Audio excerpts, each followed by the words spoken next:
Hey everyone, welcome back to the Pilot's Wife podcast. This is Amy McLaren. Today's episode is for when we're arguing about something that will never change. Personality types. Woohoo! Like I know some of you are thinking, oh, that's so boring, but actually a cool thing about knowing what type you are and what type your partner is and some other stuff about dealing with personality types is that then they can be hacked. So here's the question. For those of us who don't have a picture-perfect relationship, who don't put our highlights reel on social media and pretend it's all rosy, where can I get some down-to-earth inspiration without any religious barriers? Who can give me real-life encouragement, help me be a better spouse, and tell me how to get an even more enriching relationship without becoming a doormat? That is the question, and this podcast will give you the answers. I'm Amy McLaren, and this is the Pilot's Wife podcast. The advice we give out, the tips that we teach, the courses that we do at No Myth Marriages, they're all for people who, you know, you've met someone, you've fallen in love with them because from what you've seen so far, they're pretty, non-psychopath. They have feelings, they're able to think about other people, and they know what's okay and what's not to do, in society, right? So normal kind of adult functioning. We're doing a parenting course at the moment, which is basically how to deal with people who basically don't have a frontal lobe. And I think, so reaching back to my neuroscience days, I think frontal lobe is stuff like, able to control your emotions, able to think from another person's point of view, able to, work within the rules of society to get, to get where you want to go. So, yeah, our kids don't really have that frontal lobe, and so it's a whole different ballgame. So we need help, and so we've been doing a parenting course, and it's once a week, and so far it's been amazing. The two things that have really popped out are things that we cover in our course, but they're different for kids. So one is, they've popped out for me because they're ones that we're trying to figure out with our kids, and we haven't been able to. And one is love languages. So not so much. I can't really say both of our kids really. We're just struggling with one of them, the older one. And we figured out in the first session of our parenting course that her love language, we'd figured it out, but we didn't know how to deal with it because we're having problems with it. Because her love language is acts of service, which is she feels loved when we do things for her, which is really hard when you're trying to teach her slowly, to be independent. Like, as she grows older, she's supposed to be more and more independent, but she loves having us do stuff for her. And so there's this real tension because I want to encourage her to do it for herself, but then she gets angry and she feels unloved and all this really bad behaviour starts. So that was a big aha for us. Like, how do we deal with that when it's a child and make her feel loved but not get walked over like parents, So like parents who get walked over by their kids, which we don't want. And then the other one that we just had on Monday was about personalities. And we also do personality tests in our pre-marriage course. We talk about personalities. But we've been using a version of one called the EPQ based on a psychologist by the name of Eysenck back in the day. And so there's a website where you can get a free test called 16personalities.com. But this kind of personality test is maybe a bit more abstract, maybe a bit more complex and deep, and I guess more adult kind of focused. And the personality descriptions that they gave in this course were pretty cool and I think a bit more simplified. And so I quite like it. I think it might be easier for people to understand. And so I thought I might go through the material with you, thanks listeners, and test it out and see how we go with that, because I think it'll be a lot easier to explain and talk about. So I'm testing it out on you. Thank you.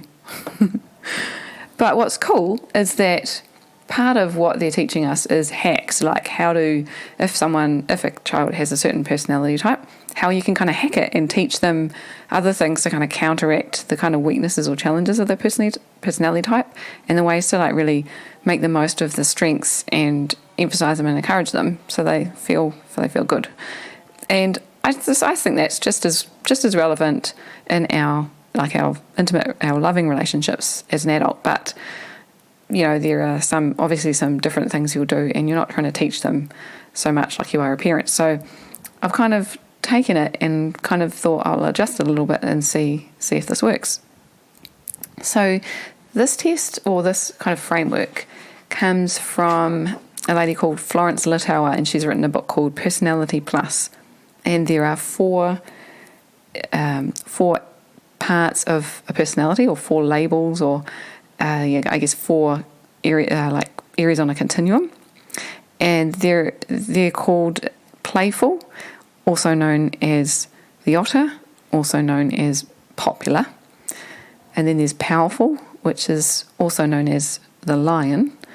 And there's peaceful, which is also known as a golden retriever. And precise, which is also known as perfect, or the beaver. So apparently they couldn't use the organisation that are delivering this parenting course.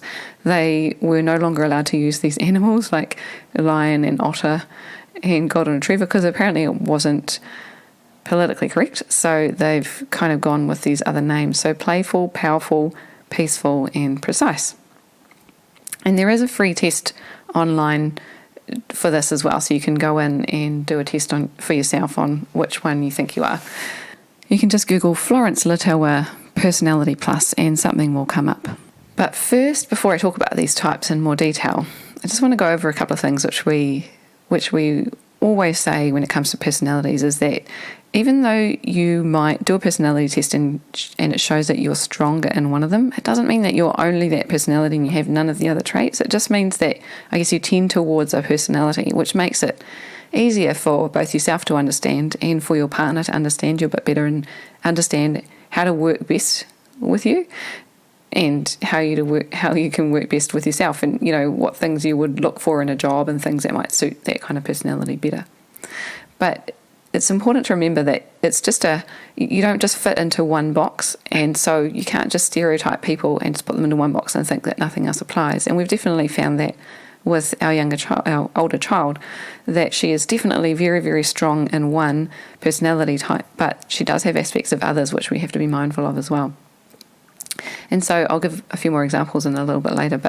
And the other thing is that we can change our personality types, and we can add to the toolkit. So if we have a certain personality type and we tend strongly towards something, each personality type has its strengths and its weaknesses, right? But if we know the weaknesses, we can work on them, which is what I want to talk about partially with this hacks. Like, if we know the things that generally someone with that personality type would struggle with in that area, we can actually work on those skills, and then we've got all the strengths of such a personality type and then fewer of the weaknesses, which puts us ahead, right?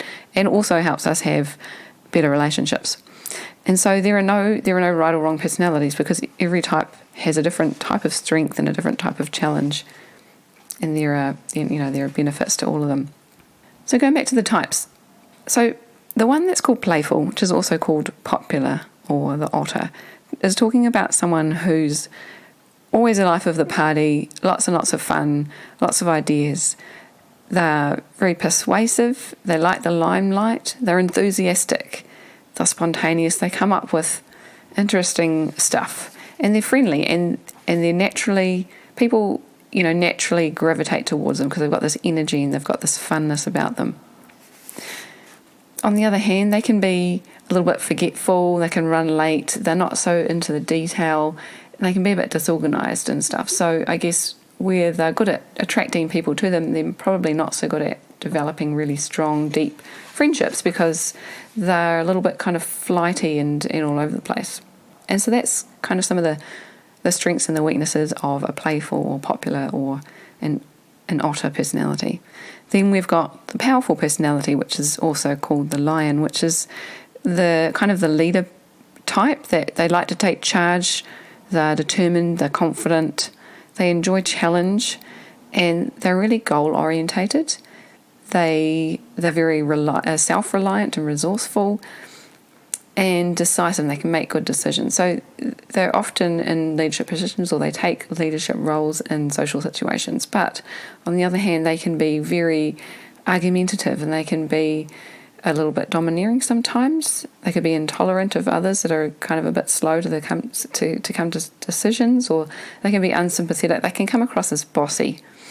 And definitely our child she was displaying these kinds of characteristics. And when we did the personality test, we realized that like these kind of 18 different descriptors of a powerful personality type, and she was like yes on every single one. So when we do these tests, usually you get a high kind of score in a more dominant one, and then some lower scores in some of the others, and she got like all of them 100% of this one. So very, very strongly a powerful personality. So what we were finding is not only does she have this love language of she wants us to do stuff for her, but she's also very bossy, and she wants to tell us what to do, and she's very stubborn and always negotiating. And so it's very, very hard to try and get her to change her mind or try and get her to do something that needs to be done. And the worst part is that Josh, so her father, is like, he has 100% of these as well. So he's obstinate in a way, in the sense of stubborn with her, because she's trying to get her way, and he's like, I'm the parent, I'm the dad, this is my way or the highway kind of thing. And so they really were having some issues trying to come to agreements on bath time and bedtime and coming to eat dinner at the table and that kind of thing. And not only that, but I'm very strong and powerful as well, although not as high a score as the other two, but that's my dominant one as well. So we're really struggling, and for me it was like, I feel like she's bullying me as her mum, and I don't want to get into that kind of relationship.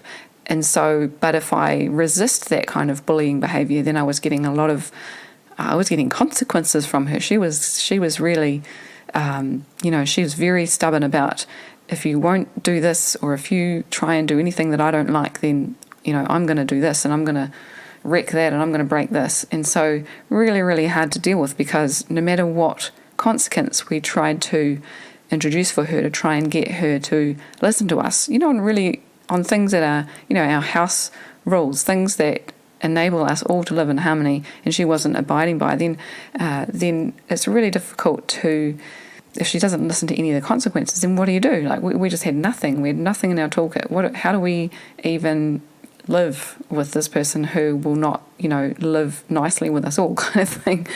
So that's one of the reasons why we did this parenting course. But anyway, so we found out that number one, she was this personality type, but we've also now got some tools to how to work with that. And so I'll go into that in a little bit.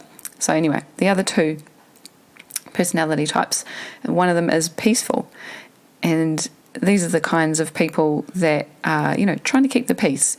And they can be very loyal. They enjoy praise. They're very friendly. They avoid arguments, and they want to please people. They want to be helpful. They're good listeners, and very affectionate and sympathetic people. They're adaptable as well. On the other hand, they can be reliant on others to kind of make the call, and they can often be sensitive. They might be more fearful or indecisive, a bit more hesitant, more worried, a bit more timid. So when other people will say, let's do this, they'll kind of go along with it. And that can be dangerous, particularly, I'm imagining, particularly in the teenage years, and even when you're an adult, when, you go along with what other people would suggest, just because you kind of just want to keep the peace and that kind of thing. So that's peaceful. And I think our younger daughter, although she's only just about 3, we still haven't seen a lot of her personality come through, but I think we're definitely seeing tendencies towards peaceful, which as a parent is great, because she's a lot more compliant and she will stick to our rules a lot better. However, we do need to watch out for her friendships and stuff as she grows older, and and having her own opinion and things, and being able to be confident in that area. The last one is called precise, or the beaver. And this kind of person, they like to get things right, and they like to get things done properly. They're a bit of a perfectionist, and they're very neat, and they're great at entertaining themselves or being around people, and they're good at looking at what others do and then following what they do to get to be successful. On the other hand, they're probably a little bit, I guess they don't like surprises, so a little bit hard for them to change. And they always want to do it the right way, so they can be a little bit pedantic about things, and they like instructions. They might not necessarily come up with, initiate things themselves necessarily. And so I definitely am, sometimes I am like a precise personality as well. And so that's very hard if, I like things to be a certain way, and then I've got children who like it to be another way as well. And so all of these personality types, you'll probably be listening to them and thinking, oh yes, I know that person is this and I'm that, and that kind of thing. And that's really great. But I encourage you to do the test properly and do a proper scoring, and so you can see exactly how high you are in each of the 4, and it gives you a really good idea. And then you can look through all of the traits and really understand about yourself or that other person. So what you do when you start to know a personality type is you go, when you're having an argument about something, it's not so much, you keep doing this and it annoys me and I'm really annoyed with you, and if this keeps going on, how are we going to have a good relationship? Which is what can happen if you're not really conscious of this. If you know that it's their personality, then it's like, okay, well, your personality type likes this and this and that. So how can we get around it? By sticking with your personality type, but using some of the other attributes of your personality to kind of make this work for both of us. So again, talking about how we can kind of hack. Once we know what it is, then we can work around it. And so that's what we need to do when we're in a marriage relationship, especially when we've got different personality types, but it's just the same if we've got the same one, because you can really clash, like as you can see in that example, when you've got 2 of the same personality type with like my husband and my oldest daughter. So it's important to kind of think about their personality in terms of, remember there are benefits to each personality type and there are challenges or weaknesses. And so having a think about your partner's personality. What are the things about your partner's personality that you love the most, that are the most interesting or cool, that you really like about them? And then what are the ones that are most challenging about their personality? And remember, in doing this exercise, you're starting to apply things or behaviour that you think is annoying to a personality type, which means you realise that it's not them trying to be annoying. They're not trying to upset you or trying to do things that you find not the right way to do things. They actually find it hard to do things another way because that's their personality type. And when you can understand that, first off, having an understanding helps like 50% of the way. And then you can also have a chat about how you could make that work together. For example, if you think about the playful or the popular or the otter personality, some of their strengths are that they're enthusiastic, but then some of their challenges are that they get distracted. I remember a couple that we did a pre-marriage course with. They had a very organised and I guess kind of like beaver or precise personality. That was the female, and then her fiance was maybe more of a playful otter type personality. So the playful and the precise are actually seen as opposites, and the powerful and the peaceful are seen as opposites. And so they had opposite personalities, and so they would, this was back in the day when you could still rent movies or DVDs from the video shop. They would always, they would rent videos quite often, and then she would say, hey, can you take it back? Because she would maybe start work earlier and he would be able to drop it off on the way or something like that.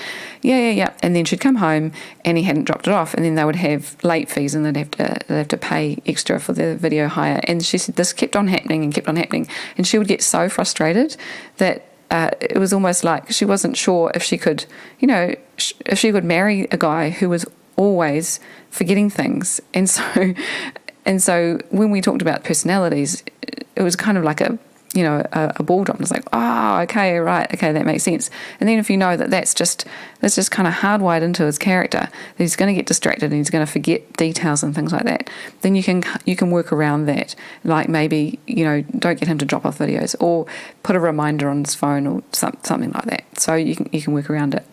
And then say with powerful, so their strengths are leadership, but the challenges are that they're bossy. And so if you know that there's the challenge there, that they're bossy as a parent, then I can have some conversations with my daughter about how when she's bossy, she might find it a little bit harder for friends to like her ideas and to want to play with her. And so if she can work on that trait, and do some things about it that make sure that she doesn't come across as bossy. Like, we can teach her tips like, how would you like to do this now? Or would that be a good idea? Things like that. She can kind of soften that, and then she might find that she's turning people around and having more fruitful friendships during the day. And the same applies for an adult. And then the peaceful personality, the strength one of the strengths is that they're considerate and very respectful of others. But one of the challenges is that they need to be able to say no. And I know somebody who's this personality type, and they are so stressed out at work because whenever somebody asks them to do something, they'll just do it. And people at their work now know this. And so they're always getting this person to do stuff. And because they find it so hard to say no, they end up overworked and stressed out. And so once you know that, that's a personality type, then you can say, okay, well, that's obviously a weakness that I need to work on. And you can actually practice saying no to people and getting stronger and more confident in saying no. So that's a really cool hack for a peaceful personality type. And then for precise personality types, one of the strengths is that they do like to get it right. They're very accurate. You can rely on the work of someone who's a precise type because you know that they've done a good job. They've really, really tried hard to get the right detail and to get it right. But one of the challenges is that they can be very fussy. And so there are times when it's good to be fussy, and then there are times when it's actually detrimental to be fussy. And so if you go, okay, well, that's a personality type, then you can work around what are the areas where me being fussy is causing some difficulty or some issue in our relationship. And you can work on it from there. Okay, so this is about identifying it so that you can identify where the areas that are causing tension in your relationship. And then you can just work out ways to hack them. So ways that you can work together when you're dealing with a playful personality or the otter or the popular personality is it's really important to remember that because they're excited and they're in high spirits and things like that, it's not that they're being neglectful or purposefully missing the detail or not listening. It's part of their personality to be having fun and to be in high spirits and not necessarily to pick up on the little things. So one really important thing to do to work with a playful person is to encourage and enjoy their creativity. If you've got a partner who loves who loves to be creative, it's really good to encourage it and to say, hey, I like it, this is cool, I really love how you've done that, and this is a really cool thing you've made, and that kind of thing. That kind of thing will help them thrive. It'll help them feel loved. It'll help them feel connected with you and close. When they do things that result in some kind of, fight, like, so for example, this couple where this guy kept on forgetting to bring the videos back. So there are, I guess that's kind of annoying when it keeps costing you money, right? But it's important to not deal with that by being grumpy, but realize that they actually do struggle with it, or with impulsiveness, or with this distraction. So they're not doing it on purpose, and so we can still hold them accountable and say, like, we can't keep doing this, but it's more about let's work a way around this so it doesn't keep happening, rather than getting grumpy and getting offended that they keep doing this as if they're doing it to you on purpose. Another thing with playfuls is that if we give them a lot of affection and a lot of approval, then they don't need to get it. They don't need to try and get it from their peer group, because the nature of a playful person is they're funny and they like to joke and they like to put things out there and make people smile, because that's what gets them feeling like they're loved. That's how they feel, validated. And so if we can do that for them as their spouse, then they don't need to do it so much from other people. What they're often thinking is that their worth is dependent on people's approval. And so if your conversations, when they're feeling down and when they're feeling, stressed out and things, can talk about how that's not where their worth sits, like they are a worthy person without needing everyone's approval, then those kinds of things can help you bring you closer together as well. If you've got a powerful personality in your duo, powerful people love goals. So if you can work with them, or if it's you that loves the goals, if you can set goals, then that's something that can really make you feel good in your relationship. Powerful people also, even though it doesn't come across like they are good at affection, they do appreciate it. They do still like being told they're amazing. They do still like being told they're loved. they do still like their partner showing affection. But they do maybe find it a little bit harder to show it back, but not always. So my love language and Josh's love language, one of the strong ones is definitely physical touch, and the other one is words of affirmation. And so we're both really good at showing affection in those ways, but we still have powerful personalities. And then something that powerful personalities can sometimes need help with is learning to show a bit more empathy with people. And so one of the ways to work with that is to kind of turn conversations around to how would it feel if this happened, and making sure to have conversations that include maybe more of a perspective of thinking about what the other person might be feeling or thinking. If they come home from work or if you come home from work and you're annoyed about a particular situation not going your way, as a powerful personality, it's, include in that conversation, whether it's you or your partner, a little bit of a reminder that this is about not just you, but the other person as well. And they might be feeling a certain way, and they might be also struggling with something. A powerful personality can often think that if people don't like their ideas, then they don't like them. And so if you've got a powerful personality type in your duo, then you can have those kinds of conversations when one of you is going through something. It's not that people don't like you, it's just that maybe your idea doesn't work and maybe there's a new idea that needs to happen.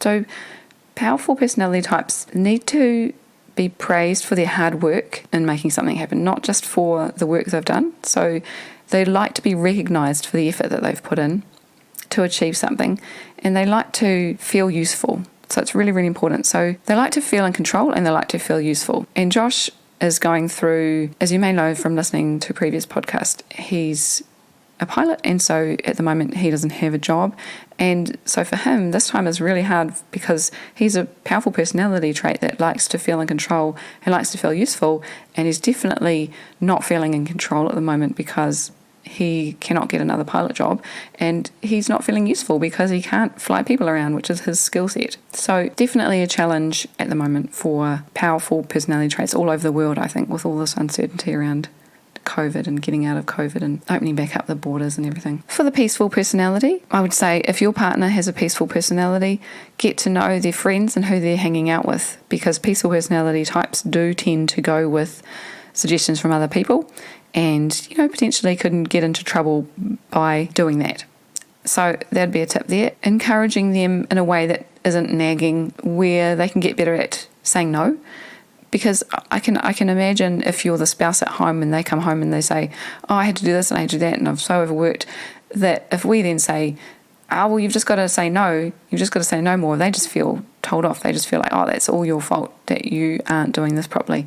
And so the conversation needs to be a little bit different, like supporting them in the fact that that it is hard for them to say no, but then maybe there are some ways that they can practice it. Peaceful personality types really love it when we're interested in the work they've done, and in the sense that they get affirmation from that, they get appreciation from us.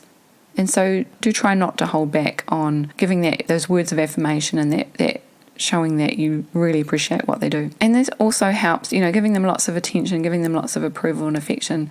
This helps them to feel those things from you, so they don't need to try and get them from other people they hang around with, right? So the reason that they might not say no is because they want that approval from people and that acceptance. So if you can show approval and acceptance to them, at home in your relationship, then they don't so much need to seek it out from others at work and whatever. For the precise personality trait, or the otherwise known as the beaver, these kinds of personalities do like routine, and they can be upset by change and by surprises. But it's not good if they're always doing the same thing and they never do explore anything else, right? Particularly if your personality type is maybe more playful. And so some of the conversations that you might have with them are, could be around how they could get themselves around to trying a certain new thing that you're keen to try with them. But it's really important that new ideas, like trying to get them to do something with you that you want to do, that they're brought up slowly, that the topic is gently broached and explained, and it's not like a sudden, well, let's do this now, we've got to do this now kind of thing. And if we can help them start towards it, rather than just ask them to do it, rely on them to do it, and then wait for them to do it, that's going to help as well. For a precise personality, one of the big things for them is that they don't want to make mistakes, because then they feel that they're letting someone down, and that they don't then feel appreciated and accepted and loved. So for the precise personality, our conversations need to be around mistakes are okay. It doesn't mean that if you make a mistake, I don't love you anymore, or that you're not good at your job anymore, or anything like that. We all make mistakes. So when I see something like this, I think, cool, because when I can see these tips on what to do with a certain personality type, it means that even if they've got that personality type, it doesn't mean that's the be-all, end-all, and you can't do anything about it, which is very, very cool. Because I think, one thing that it's useful is knowing personality types so you can understand them. But it doesn't mean that because that's their personality type, that they're stuck like that. And if they've got areas of challenge or weakness that are really conflicting with another personality type, you can do stuff about it. It doesn't mean that ultimately you can just get more and more annoyed with each other and you get divorced, because it doesn't have to be like that. When you can use a tool like this and you can analyse what they are and understand it, then you can go, oh sweet, how can we hack this? Because that kind of thing is not working for our relationship. I'm doing it this way, which doesn't work for us, or they're doing it this way, which doesn't work for us. So just because it's a personality type, how can I work within that personality type to stop that kind of behaviour from happening, or to stop that scenario keep coming up? So for me, I think it's really important to know this. Anyway, I hope this has helped. I hope maybe some things that you've heard you can apply to your relationship and maybe be less stressed about, or maybe have a conversation about. I was talking recently to a friend of mine who listens to this podcast, and she said that she and her husband wait till the kids are in bed and then they listen to this podcast together. And I thought that's such a cool idea, because when I say something that's rather opinionated or kind of in one direction on a continuum where it could be either way, they can then have a discussion about it and go, well, what do you think? Which way would you go in that scenario? Which is really, really cool. And hopefully now they can now talk about their personality types and see if they've got some things that have been bothering them that they can just talk about and kick them out the door, and they're not going to be a problem anymore. So anyway, that was a lot of detail. And if you're still with me, thanks for hanging on. But it was a good practice for me, and I hope it's blessed you too. I really appreciate you for listening. Thanks so much for that, and I hope you have an awesome week. I'll catch you again next week.